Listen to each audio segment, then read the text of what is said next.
Hi, I'm Debbie Georgatos. Thanks so much for tuning into my show, America, Can We Talk? Today, we're going to talk about the Democrats sabotaging deportations. If no deportations, what do we do then? Are Ilhan Omar's views anti-American? Ayaan Hirsi Ali versus Ilhan Omar. Trump versus Ilhan Omar. And finally, dangerous anti-Americanism is trendy. Stay tuned.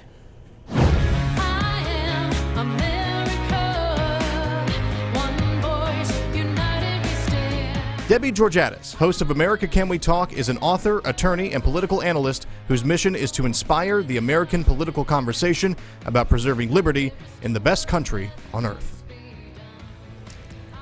And hello again, and thanks again for tuning in to America Can We Talk and to today's First Five. It's Monday, so this is Deep Dive Monday. We're really going to be talking today in the whole show pretty much about immigration-related issues, immigration, citizenship, and the deportations. But I'm going to start with the First Five today. You likely saw that ICE is beginning actual deportation efforts over this past weekend. They began doing this, and the people being deported, to be clear, are those who have already exhausted all of their legal remedies in our immigration system. They are the recipients of a final deportation order. They've already made all their arguments. They've had a judge look at their case. They are people who were told, you have no right to be here. You need to leave. You have a final deportation order, and their response, that lawful order, was to go into hiding. These are the people who are now being rounded up by ICE and deported. I wanted to just lay that out just to say I think it especially helps put the light on how wrong it is, what is happening on the Democrat side. In particular, 3 members of the U.S. Congress, Nancy Pelosi, the Speaker of the House, along with Ilhan Omar and Alexandria Ocasio-Cortez, are actually handing out hints, putting out publicly, handing out hints, helping people subject to final deportation orders who've already had their cases heard, having these people be told by these members of Congress, here's how you can stand up for yourself, here's how you can hide, here's how you can prevent being deported. They are taking the side of people illegally staying in America as against the side of having any kind of enforceable immigration law in this country. Specifically, Nancy Pelosi put out a statement where she essentially told people that they didn't have to open the door. If ICE shows up at your door, you don't have to let them in, even if they have an ICE deportation warrant, because all the ICE deportation warrant does is says, if they find you out and about, like you leave your home or your apartment, then you can be stopped, arrested by ICE, and deported. But she's saying if they come knock on your door and they don't have a regular search warrant from a traditional court, you don't have to let them in. She's encouraging people, the Speaker of the U.S. House is encouraging people who have no legal right to be here, who've already exhausted all of their legal rights in our immigration system, encouraging them to not cooperate with the immigration authorities. Same kind of statements out of Representative Ilhan Omar, as well as Alexandria Ocasio-Cortez. Alexandria Ocasio-Cortez had a tweet out. ICE will launch raids across 10 major cities this Sunday. Check your neighbors. Know your rights. Remember, no one can enter your home without a judicial warrant. Ilhan Omar put out a similar tweet and notice, and she added to it, every person. This is Ilhan Omar, member of the U.S. Congress. Every person, including undocumented Americans, which is an oxymoron. If you're undocumented, you're not an American. Undocumented Americans has rights if they are approached by ICE. These raids will dehumanize immigrants and tear families apart. They will not make our country any stronger. It will only traumatize children, destroy lives, and make our country less safe. My friends, the idea that members of the U.S. Congress are encouraging people with no legal right to be here, who've had their legal case heard, who've been told they have no path to citizenship at this time, they have no right to be here, and these members of the Congress, including the Speaker of the House, are telling them, don't cooperate, hide out, maybe you won't get caught. This is front and center. This is the Democrat Party looking the American citizenry, the American people in the eye and saying, we don't care about the law. We don't care about whether citizenship as a status exists. We don't care about the immigration law. We don't care about the system. We support the right of anyone who feels like being here to be here. This, my friends, is a very, very dangerous time, a dangerous mindset for the American left to have that says it just simply doesn't matter what our citizenship laws say. If you want to be here, we're going to do everything we can think of to keep you here. And it is one reason, in my opinion, the Democrat Party is losing favor with the American public, will not prevail in the 2020 presidential elections, and may not even hold on to their majority in the U.S. House, because America is finally waking up to recognize the Democrat Party has no respect for the concept of citizenship, which ultimately means no respect for the concept of America. And that, my friends, is today's First Five. The next thing I want to talk to you about, I had this idea of calling this segment, If No Deportations, Then What? I want to remind you all the ways in which the American left, in addition to blocking deportations, what they have been doing to impact the American public's view about deportations, about the border, and about what immigration laws, if any, should exist. But I'm going to start first with a clip. This is a clip of a CNN panel, so you know you're in trouble. CNN panel, Andrew Gillum, who's the only person in the panel I'm going to play, is a short clip of his. The question was essentially about the ICE raids upcoming, where they are removing people from their homes and sending them out of the country, deporting them because they have no right to be here. I want you to hear the messaging from Andrew Gillum. Well, he's not running to the right. I mean, this president, through these actions, is literally terrorizing people. I said an extra prayer this morning for the mother and the child and the family who are right now crunched in a bathroom, or they're terrified of going to the door, or they couldn't go to church this morning because they are terrified of what will happen if they exited the door. You got kids who are terrified that they may come home and their parents won't be there. These are human lives, and there is nothing about this that is a strategy other than an electoral one. This president has decided that the way to victory is to demonize black and brown people, in this case brown people, and people who speak a different language or maybe from a different country of origin. We're talking about millions of people here, and there is, in my opinion, only one effect here, and that is to terrify his base against folks who look like the folks that they showed in cages the other day. My biggest fear, quite frankly, is the effect that this is going to have, the very traumatizing effect that this is going to have for people of color all across the country, all for a political stunt. Folks, that is so obnoxiously outrageous, and I wanted to play it for you because I want to really hone in on what exactly is the Democrats' opposition to enforcing final deportation orders. What's the reason to oppose this?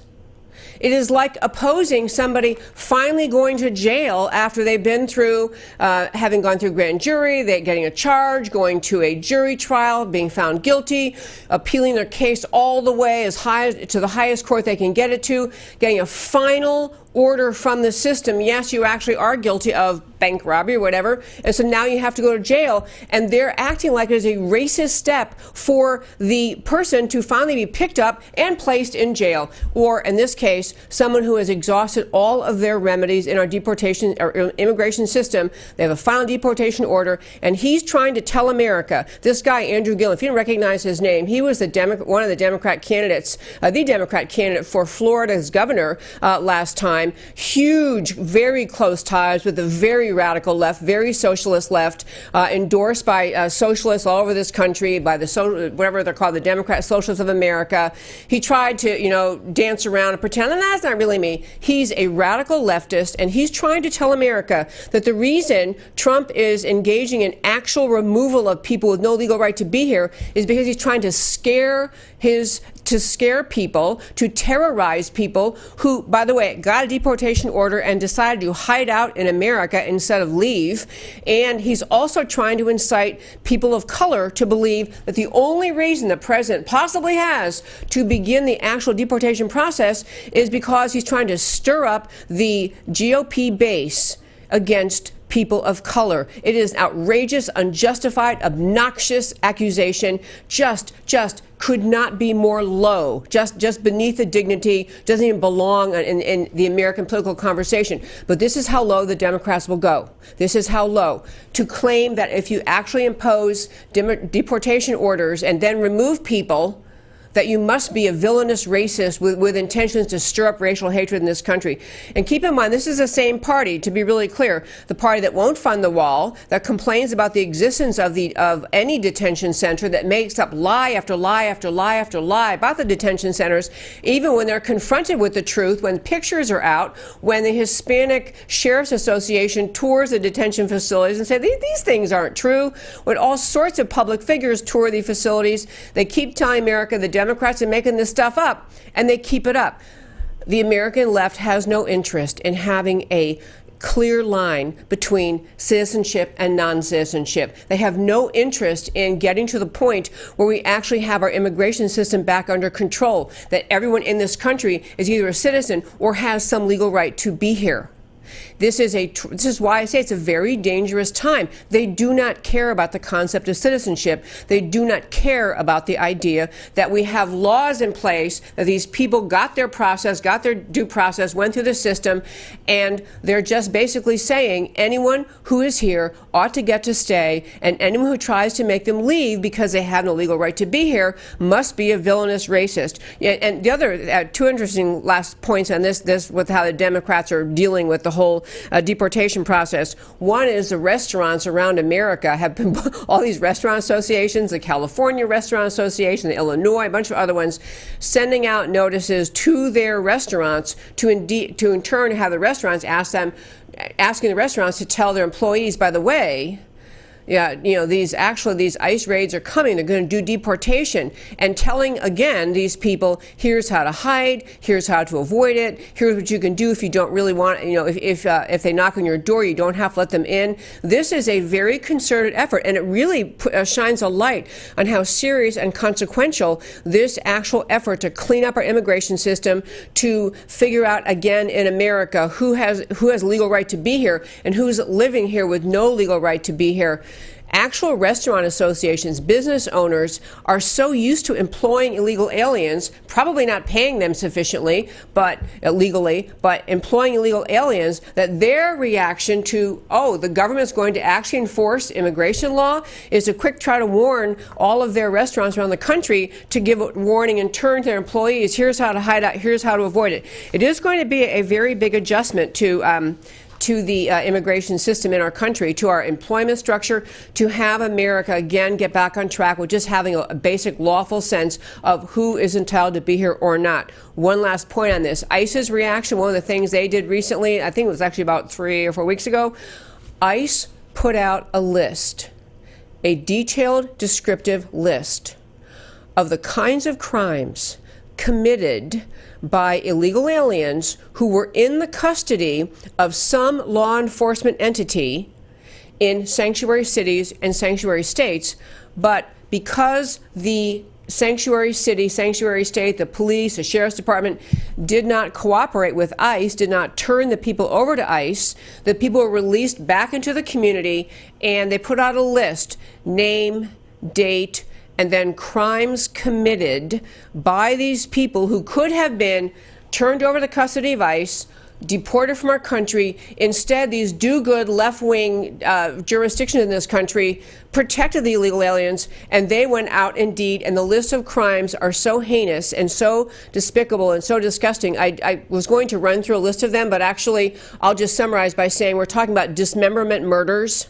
We're talking about multiple murders. We're talking about serious, repeated sexual assaults and rape committed by people who could have been turned over to ICE by sheriff's departments, by police departments, if we only lived in a country where we all could agree that the law matters. But apparently we don't. The American left has become just embedded with the idea that just emboldened by the idea that having any immigration laws at all are somehow unfair.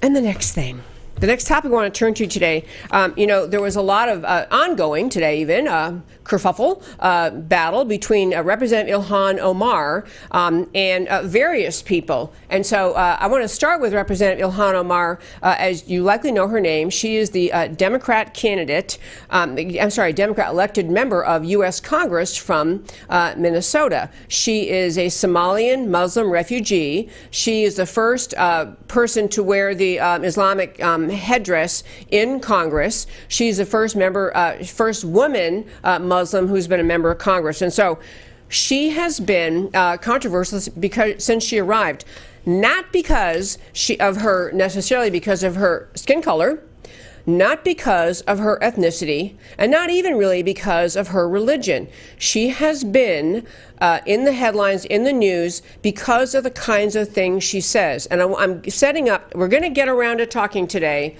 about the tweet that President Trump set out, the series of tweets that so enraged the American left, related to Ilhan Omar and others, but Ilhan Omar is the main one.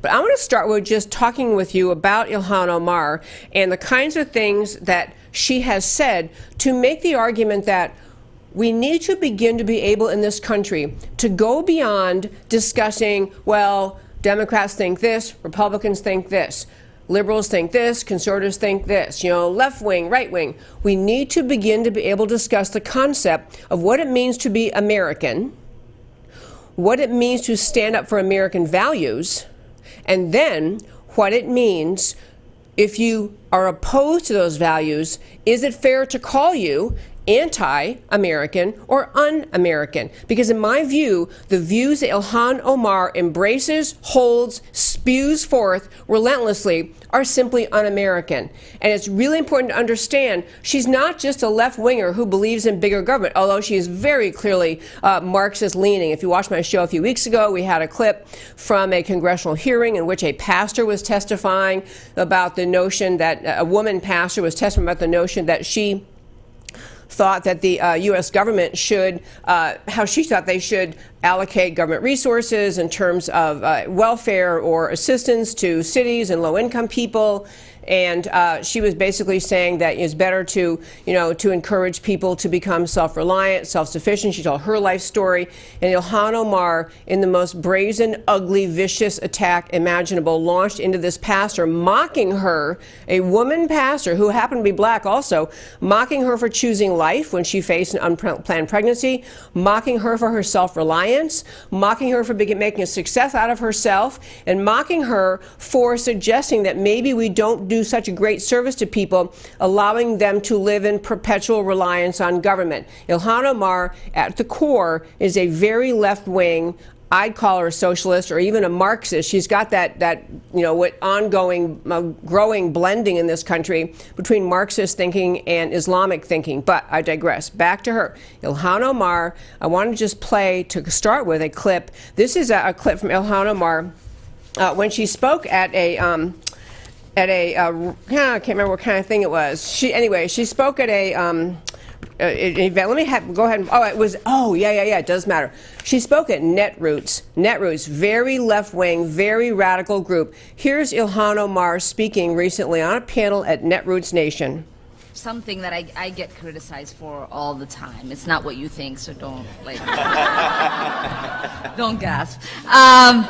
It is that I am anti-American because I criticize the United States, and I believe, as an immigrant, I probably love this country more than anyone that is naturally born. And because I am ashamed of it continuing to live in its hypocrisy, that I work so hard to make sure that others who've had why just be American, why don't you be more like an American, can continue to say that. Why can't you be more like an American? Because it used to be a very positive thing. We export American exceptionalism, the great America, the land of liberty and justice. That is, if you ask anybody walking on the side of the street somewhere in the middle of the world, they will tell you America the Great. But we don't live those values here. And so that hypocrisy is one that I'm bothered by. I want America the Great to be America the Great. Okay. That was Ilhan Omar, again, at this Netroots Nation panel. And I want to just run through, and I'm talking about how extremely troublesome her attitude, her views are.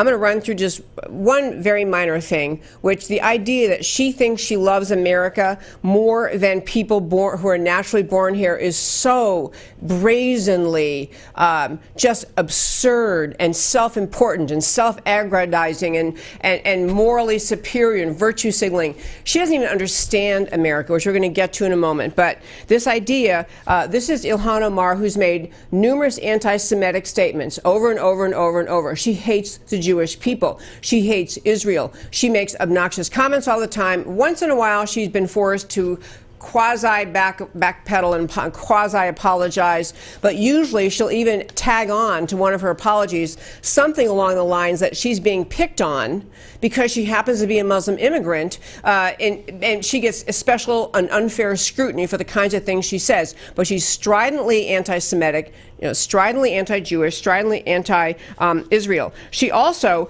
repeatedly refers to America as not great, as you heard her just say. I probably love the country more than anyone, but I'm ashamed of it continuing to live in its hypocrisy. And I got to tell you, folks, this is something we're going to hit on the show over and over today, but it is one thing for anyone in this country, in fact, anyone in this country would say America is not perfect. Yeah, we're not perfect. We have problems. We don't have a perfect system. We don't have a perfect healthcare system. We don't have a perfect system of laws. We sometimes make mistakes. We have courts that make mistakes. We have judges that make mistakes. We have laws that should be changed. Everyone recognizes America is not perfect. But her worldview, and I'm going to get to more of the kinds of things she has said in very, very recent days, her view is she gets to mock, ridicule, scorn America, never giving credit for the enormous blessing America has provided to her. She is in America because she was a Somalian refugee attacked by at the mercy of being attacked by other Muslims in Somalia, sent to a horrific refugee camp in Kenya where she was very poor. And then in Kenya, she was ultimately her family offered the opportunity to come to America. She came to America. We're going to get into more details in a moment. She's been blessed with. She's from just an impoverished Kenyan refugee camp, a refugee camp for Somalians in Kenya, to a member of the U.S. Congress, and all she does is bash America over and over and over again. At some point, you're allowed to call that anti-American. At some point, you're allowed to say that. That is not simply she is saying we have improvements to make. I think the laws should change. I think this and that should be the law. She's not saying that. She is just at the gut level saying she is disgusted with America. She's turned off by it.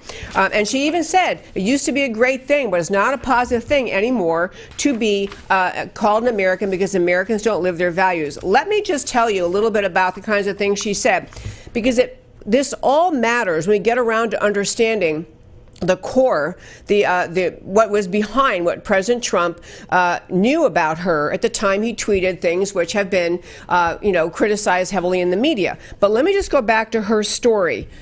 She describes when she was in Kenya in the refugee camp, Ilhan Omar, that after they finally found out they got to come to America, they were actually brought to a center where they were able to learn a little bit about America. They saw a video of America, how great America is. She'd never been there. She was a kid. And, they have, as she describes it, they have the suburbia and neatly mowed lawns and nice looking houses. And so this is what America is. It's all like this. Okay. She starts out, let me back up and tell you, she gave a speech recently at a high school, I believe it was in Minneapolis, Richfield High School, to 400 students. She told these students, as this person who's come from a Somalian background, a Kenyan refugee camp, to a member of Congress, she got her college education in America, she had her high school education, her college education, her kickoff into politics in Minnesota. And so her message is, she thought America was going to be a big-hearted country, but America is not the big-hearted country that saved her from brutal war. And she said she was disappointed, like so many refugees were. She said, I grew up in an extremely unjust society. The only thing that made my family excited about coming to the U.S. was that the U.S. was supposed to be a country that guaranteed justice to all. So I feel it's necessary for me to speak up about that promise not being kept. She went on and on to describe America as racist, cruel, and unjust. In particular, she told a story to these high school students about having, in a previous job in Minnesota, she was sent to review the court. She was working for a city councilman. And she told about going to the courts, watching a court proceeding in Minneapolis in which a grandmother, an African-American woman, a grandmother, was brought in front of the judge, and she'd been in jail for a weekend over stealing a $2 loaf of bread because her 5-year-old granddaughter was starving, and the judge imposed an $80 penalty on this woman that she couldn't pay. And so Ilhan Omar, so full of outrage, she jumped up in the middle of the courtroom and yelled, "Bull, S." And so she's just, she's this virtue signaling out the wazoo. How proud am I? I stood up. I said this was unjust. Afterwards, she's asked, what the heck are you talking about? That didn't even happen.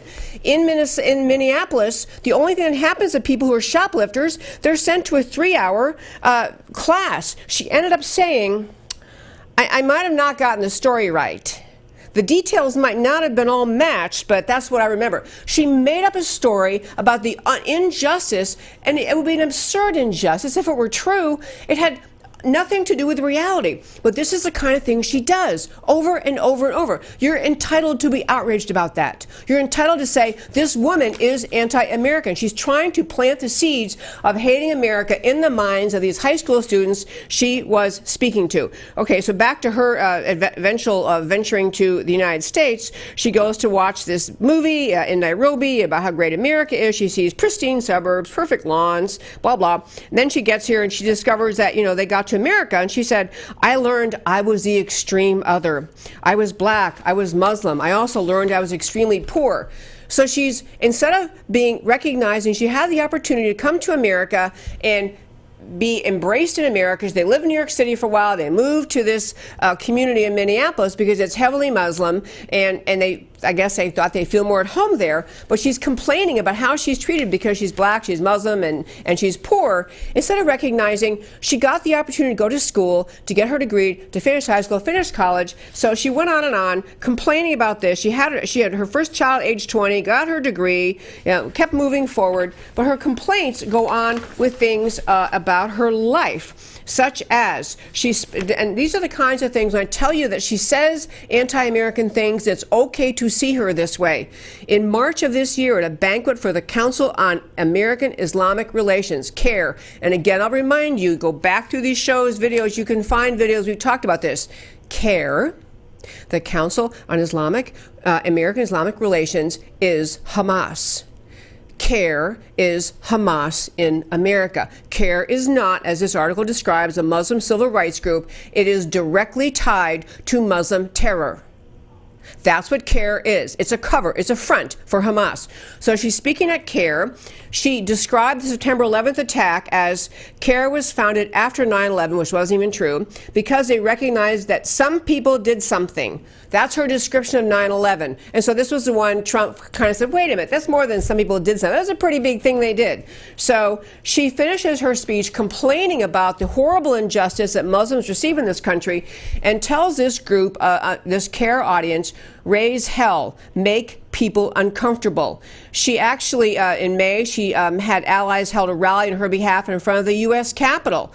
And she was talking about how she was so grateful to be supported by these radical leftists on the stage, including Angela Davis in front of the U.S. Capitol. And her statement to the public, reported in the media, was, this is not going to be the country of white people. This is not going to be the country of the few. This is her characterization. No one on the right is trying to make America the country of the white. She wants people who are ignorant to think that that's what Republicans and Trump and conservatives want, is a country that's white. This is the endless, insidious effort of the American left, including Ilhan Omar, to plant seeds of fear and doubt in the minds of people of color in this country, so they will think, gee, I don't know, Ilhan Omar said that, we got to fight so that we don't become a country of white people. No one is arguing for a country of white people. No one. It is Ilhan Omar and her left-wing ilk trying to make ignorant people think that's what the right is up to. She went on after that. There are numerous things when people say that she's anti-American. She wrote a letter on behalf of some Somali refugees who were arrested and prosecuted and convicted for their effort to join ISIS. These are Somalian refugees who have been welcomed to this country, and their thank you to America to be welcomed to this country and educated in our schools and living in the neighborhoods, and some of them on welfare, is to try to sign up with ISIS to go kill American citizens, American soldiers over with ISIS. They got caught trying to sign up with ISIS. They got prosecuted. She wrote a letter on their behalf. Come on, these are just young people. They just got a little mixed up. Let's not fool with that. So there are just, there's one more thing I'll share with you. I want to make clear that the idea that people react to Ilhan Omar with anger and frustration is not because of race. It's not because of her religion. Some people live in this country and who are Muslim, who do not do the things she does, who do not say the things she says, who do not act the way she does, who do not speak up for, care, and minimize the attacks on America on 9/11. I think there was one more thing I was going to hit that she had engaged in. Just at a recent thing, she told at a recent speech, she was complaining about Republicans, and which is typical, but she ended up she spoke at a veterans group and said that 45% of veterans are forced to live on food stamps, on military families. 45% of military families are forced to rely on food stamps because Republicans don't care about taking care of the military. The actual number is under 5%. She just makes stuff up to attack the other side. This is not in the ballpark of political debate, left things, right things. This is flat out lies to alienate people against America. So Ilhan Omar, the just notorious anti-Semite, numerous anti-Semitic statements, and just anti-American, putting America down in all sorts of contexts, and then trying to say that she thinks her view should have equal value or merit in the eyes of all of America, and they don't. It's okay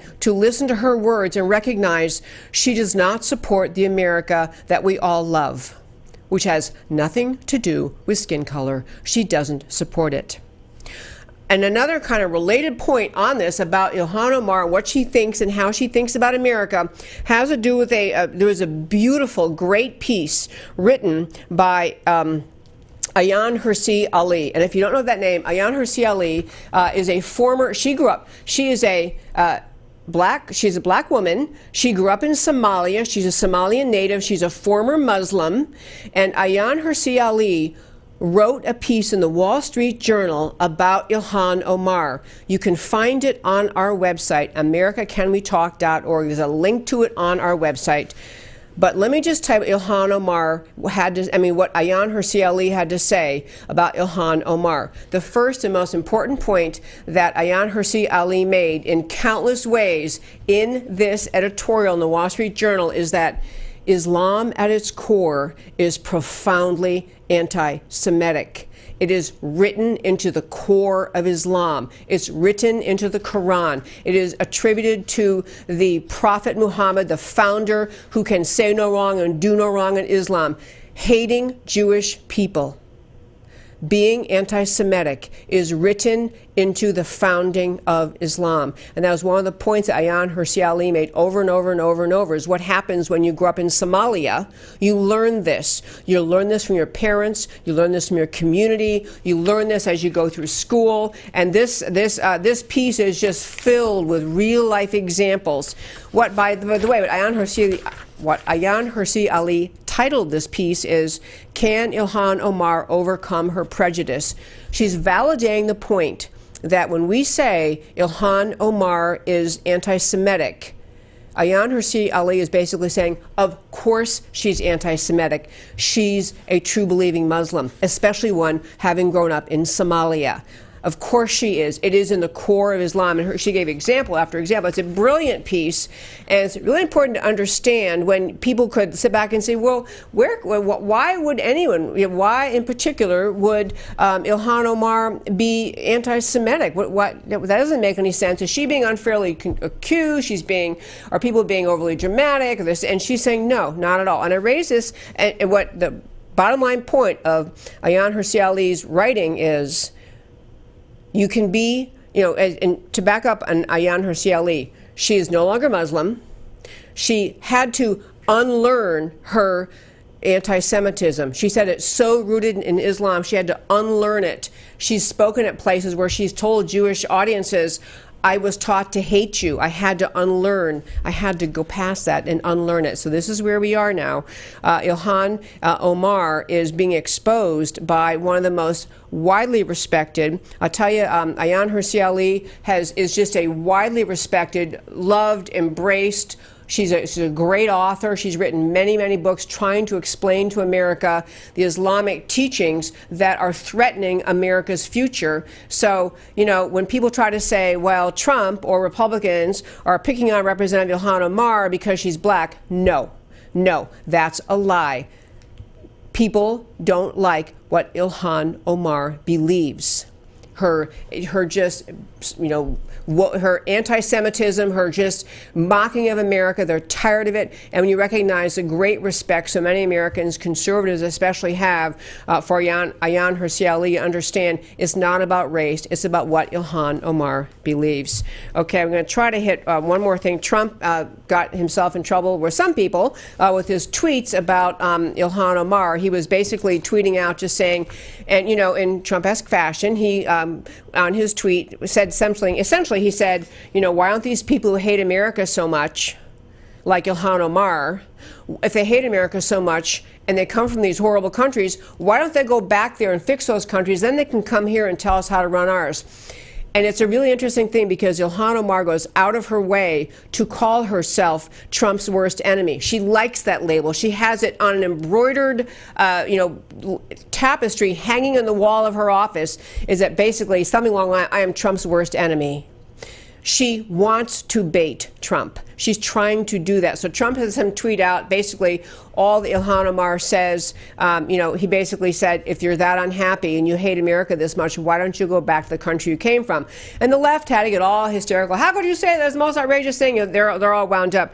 But Trump is responding to the kinds of things that Ilhan Omar has said. I'm not saying it was the best tweet he ever put out in his entire life, but I laid the story out ahead of time to understand this is where Trump is coming from. He hears every day all this garbage that Ilhan Omar puts out. By the way, there is another clip. I didn't play it again today, but Ilhan Omar did an interview for some Islamic site where it's a video. She's sitting there talking, and she was talking about having studied in college Al-Qaeda, the terrorist group. And so the questioner is saying, really, you studied Al-Qaeda, you know? And she's telling about it in this tone, Ilhan Omar describing Al-Qaeda, and this course she took, Understanding Terrorism, and she's describing it kind of giggling the whole time and talking about how the professor, when he got around to talking about Al-Qaeda, he seemed particularly proud. He kind of sat up straighter, and she's giggling and laughing along with having taken a course about Al-Qaeda, the horrific terror organization in large part responsible for 9/11, for attacking America. Now, most people understand, especially politicians, that if you're speaking in public and you're praising Al-Qaeda and you're not condemning them, you're not saying this horrific terror organization that attacked America without provocation, that kills innocent people all over the world, if you don't call it that, people might think you like them. People might think that you are in support of them. This is what Ilhan Omar did in this video, which Trump then alluded to today. Trump, by the way, is not backing down at all from this tweet that's become so controversial. He's basically said, I think it was at the White House today, he's basically saying, this Ilhan Omar thing, I mean, she likes Al-Qaeda. She praised Al-Qaeda. So I got to tell you, folks, I think these are really, really important. I know these are vitally important political times in our country. I do want to urge you to think about the idea of what it is, what it means that we have a member of Congress who happily praises Al-Qaeda, who regularly trashes Israel, Jewish people, who barely apologizes, and the entire American left can barely bring themselves to even criticize her. And she is staunchly among the more radical leftists who are very much redistributionists, want to be socialists, want to have government programs, take care of everybody. You heard that in her remarks when she had that one pastor testifying before the committee she was on in Congress. We covered it a few weeks ago on this show. These are dangerous times because the American media, the American left, is so quick to get hysterical over Trump's tweet, but you don't really see them putting together all the pieces I just did so you understand where this woman is coming from. She's in the United States Congress, and she is as critical and disdainful of America as an enemy of America could be. And finally today, I want to turn to this last little piece, just kind of topic. It's all kind of related, but this dangerous anti-Americanism on the rise in America. And I want to just talk about what I mean about that. I do this show, America Can We Talk, to try to inspire people to realize the extraordinary and unique greatness of America, to understand that the ideas on which our country were founded were not just happenstance. They weren't thrown together one day because a bunch of people sat around and said, hey, we're tired of King George, let's just make a new country, let's make a few rules. The ideas underlying America are the most profound, unique, extraordinary in all of world history. They created the most extreme, the most extraordinary, unique, precious, extreme example of commitment to human liberty in all of world history. It's embedded in our Declaration of Independence, which we just celebrated over July 4th, and it's embedded in our Constitution and the whole idea of what America is. You can have a lot of disagreements in America. We have disagreements all the time on issues of all kinds. You know, should we do this? Should we do that? Should we stand up for this and stand against that? These are all part of the robust American political conversation that is vital and normal and healthy in a country. To have, more left-wing views, more right-wing views. But where we are today is the American left. And I'm talking about not every Democrat, not your grandmother who's always voted Democrat. I'm talking about the leaders of the Democrat Party, the radical left in this country that now has a stranglehold over the Democrat Party in this country. That American left is no longer arguing things that belong on the American playing field. They do not belong there. And part of what happens is the way the left is pushing their very leftist agenda, instead of arguing for the things they want, they turn issue after issue after issue after issue into a false argument, a false accusation of racism against anyone who will not agree with them. And they inspire people, the more ignorant among us, to start to really look at America as a terribly, deeply divided country, and to think that the only possible way that these less than informed citizens can possibly survive is to have the American left be given more power, more control, more ability to redistribute wealth, more ability to do everything to control your lives. That's your path to freedom, is let the left control you.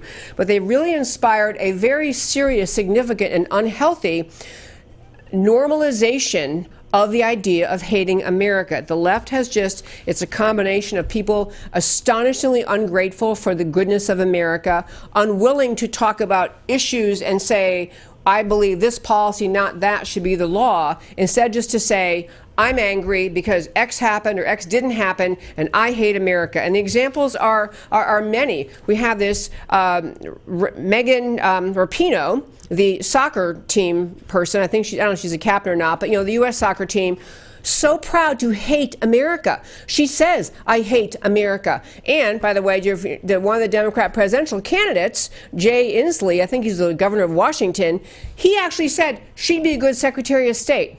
I mean, seriously, but back to my point. There is profound growing anti-Americanism and legitimization of anti-Americanism, of hating America on the American left. You have Megan Rapinoe, the soccer person. You have Ilhan Omar inspiring people to think of America as a bad, horrible, cruel, racist, evil place when she's done nothing but benefit from this country. We have Gillum, the guy you just heard, that ran for governor of Florida, who is describing enforcing immigration laws as racist, as an effort to make black and brown people feel afraid, to inspire a divided America. These are ugly, ugly, lies about America, but they've taken hold. They've become mainstream by this American left. Colin Kaepernick has mainstreamed the idea you can't even like the flag decoration, whether you do it or want it on shoes or not. You can't like the flag as a decoration. You had more and more people onto this Not My July 4th movement. And you had the whole Democrat panel, both of them, the two nights of Democrat presidential panels, up there on the stage.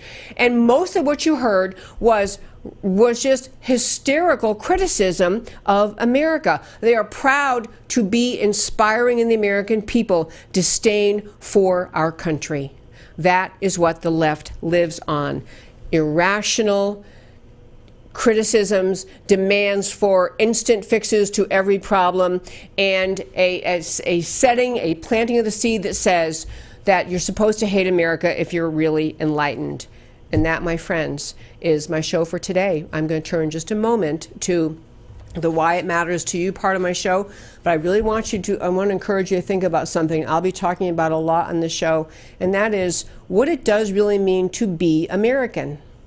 What does that mean? I mean, everyone who has legal citizenship and lives outside the borders of the U.S. are Americans, but what does it mean to stand up for America? What values? I mean, the left will tell you that it's, radical redistribution of wealth, that to stand up for America, you have to start, seizing the wealth of the wealthy, the successful, the businesses, and hand it out. You have to let everyone who ever wander into across America's southern border, anyone who's here legally, can instantly become a citizen. They're touting those things as ideas that belong in America, but they don't. They don't belong in the right idea of America. And it's incumbent on people on our side, on the conservative side, to be able to articulate what it does mean to be an American, what it does mean to stand up for America, which is why I do this show every day, what I try to inspire you to think. So today, I want to turn to what I try to do at the end of every show is why these stories we talked about today matter to you. On this sabotaging deportations, deportation is basically the legally authorized consequence or remedy for violating our duly elected immigration laws, duly enacted immigration laws. Every country has these kind of laws. Sabotaging legally issued deportation orders is sabotaging the rule of law in America. The remedy for unjust deportation orders, especially for these three members of Congress who are doing sabotaging, is to change immigration laws to make them more just. But they can't do that because America actually supports the existence and the enforcement of laws controlling the entry by non-citizens into the country and legal consequences for violating those laws. The Democrats' refusal to change the laws is because they know the American people do not support their open borders agenda. So the remaining Democrat tactic, smear ICE, smear HHS, scream about concentration camps, we even get to the lies the left has talked about in the detention centers, scream about haters, calling people haters because they want to secure the border. On Ilhan Omar's views, are they un-American or are they not? No one is denying Omar has the right to voice her opinion. No one's stopping her. It's fair to pay attention to what she says. It's fair to ignore it. But it's also fair to respond. She doesn't have the right to say the things she says with impunity and then act hysterically offended, or her supporters acting hysterically offended when people push back. A society-wide debate about what is pro-American and un-American, it will be a great and important and needed debate. These terms have to mean something in this country. Ayaan Hirsi Ali versus Ilhan Omar, why it matters. Two Somalian-born black women raised in the Islamic faith, both immigrants to America. Hirsi Ali has renounced the hatred of Jews that is part of Islamic teaching, and she's renounced her religion. She's a prolific writer. I urge you to read all of her books. Prolific writer, speaker in support of America. Omar still embraces the Islam that includes hatred of Jews. The stark contrast of these two women is profoundly educational to all Americans who want to dive below the surface of the Twitter, get post, mainstream media, get Trump, get past mainstream media, everything Trump does is racist, and relearn what America is. Can't urge you strongly enough to read Ayaan Hirsi Ali's column. Why is anti-Americanism trendy? From Megan Rapinoe to Colin Kaepernick to Representative Ilhan Omar, the left is filled with characters who express disdain for America. You can love the idea of America and still criticize the shortcomings and faults and work to improve it, but many of today's leftists love to simply hate on America. Even some of the Democrat presidential candidates are participating in the frenzy of hatred for America. They are mainstreaming hate of America.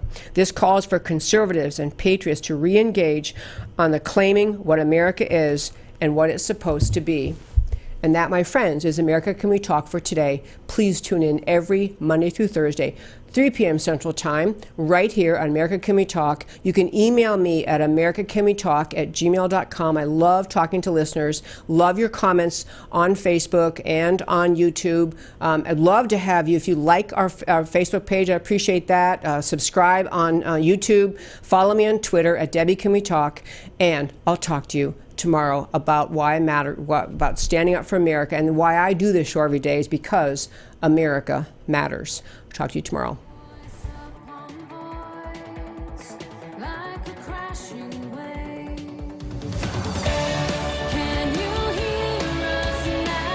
America, Can We Talk?